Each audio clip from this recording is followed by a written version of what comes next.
Hello, going to tell you today about a fashion icon called Beau Brummell. He was born Brian George Brummell in 1778 in Downing Street, London. For lots more historical fashion stories, do subscribe to my YouTube channel at Historical Fashion Passion. His father was private secretary at the time to the Prime Minister, Lord Frederick North. So how did this young man make his mark so indelibly on fashion and then fall into obscurity and poverty? Well, his father was determined to make him into a gentleman and used his influence to get him into Eton College, which is actually where he made his first mark on fashion, by using his talent to design what was called the Eton boy look.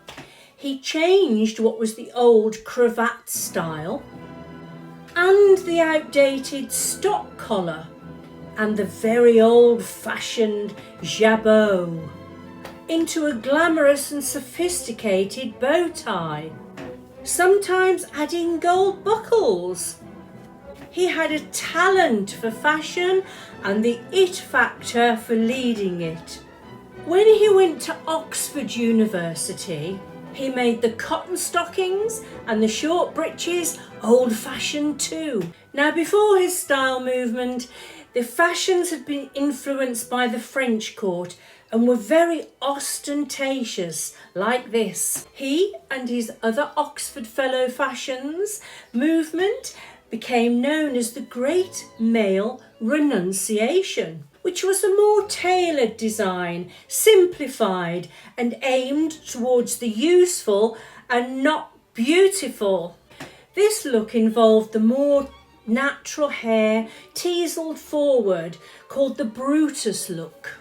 The Brutus style had been styled on Titus Lucius Brutus from Voltaire's very fashionable play, Brutus. The old-fashioned periwigs were no more. Long, buff-coloured buckskin trousers were in, with boots or evening wear.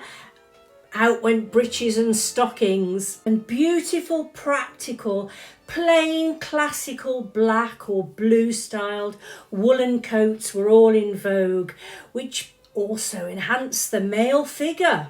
Beau Brummell would have been a very successful social media influencer.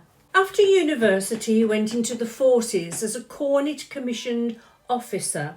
He also inherited £30,000 from his father's death, which equated to about millions today. Even all that was not enough to keep up with his well-connected and wealthy titled officers of the Prince of Wales Regiment. And he was getting through it fast, having to dress up for their fancy banquets and their high style of life.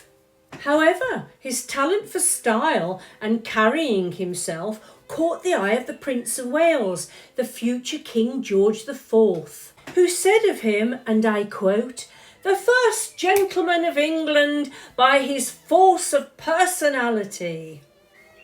After resigning the army, he made a living from modelling and lecturing, but he soon got drawn back in by his wealthy friends into gambling and drinking and spending a fortune on himself, dressing up for every occasion. Even Lord Byron had named him and his friends dandies.